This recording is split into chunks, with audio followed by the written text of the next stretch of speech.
we're out here. This is the field where the magic happens. Benning Bites with Damon Benning.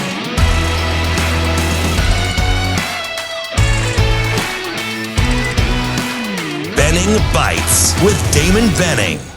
Another episode of Benning Bites. Appreciate you being a part of what we do. Brought to you by Underdog Fantasy Sports.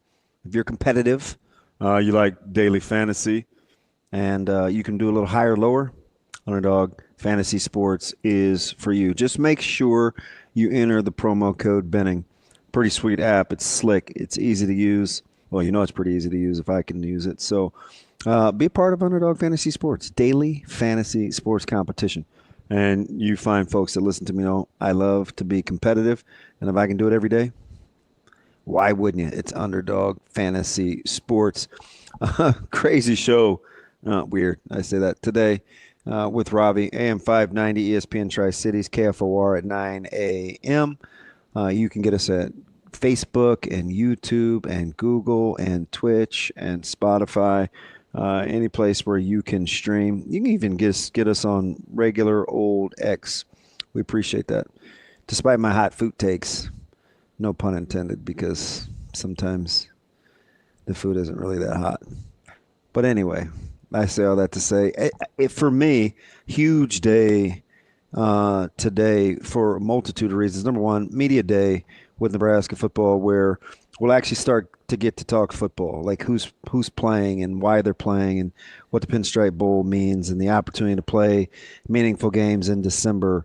So I like that aspect of it because we get dialed back in. We're kind of away from the transfer portal for just a little bit away from NIL, just a little bit, and back to bowls, because ultimately I think I've said this for a while and I believe this to be true. We only have to hang on for another couple of months. The market will reset. The portal will slow down. NIL expenses will, in my opinion, slow down. You just got to hold on. And so I'm not going to be all doom and gloom. And I'm certainly not one of those people that's like, oh, college football is ruined for me. It's ruined for me, because I get that in the short term. But it's like last night, watching UNLV and Cal, or Western Kentucky and James Madison.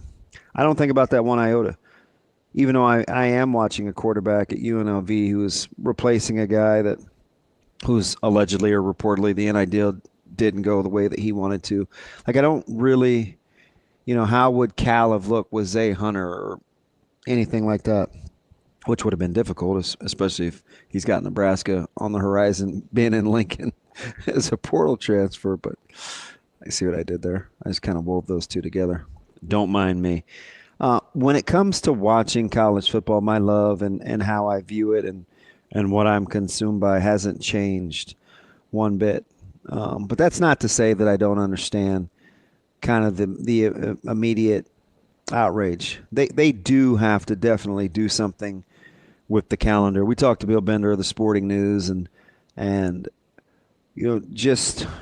we've probably said this for, 5-6 years now about the month of December and needing to change, and what do you do about how long the portal is open and closed, and when should signing day be relative to that. And if you're coaches and you're playing meaningful games in December, like the playoffs or some other bowl games, your opportunities to recruit and what happens with guys that are on campus for portal visits, it's tough.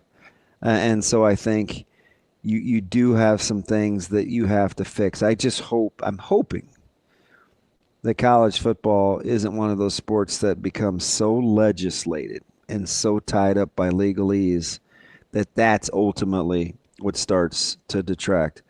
I'm for Pavia in terms of, wanting another year. But what I don't want is unlimited eligibility.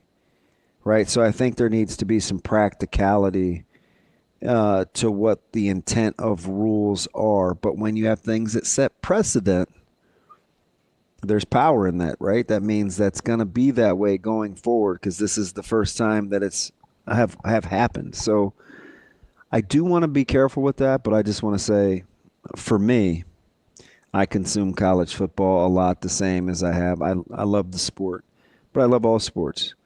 which leads me also to why today is an important day.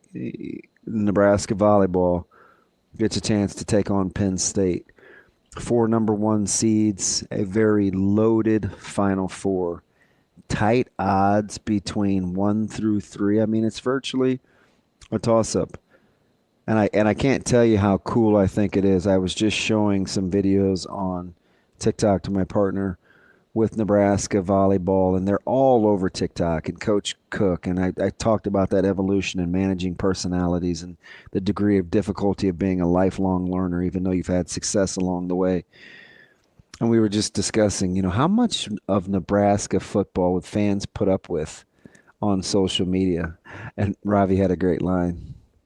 Well, we'd put up with whatever if they were winning the way Nebraska volleyball does. And I'm like, fair. Good point. Young people having fun, enjoying life, when we make it a lot about things other than just playing the game, they're treating it like it is a game. Hashtag GBR. Go Nebraska. With the media day today, as we actually get to talk about bowl preparation in Boston College. And certainly go Big Red as it comes to volleyball. It's another episode of Benning Bites. A Hurrdat Sports Network production.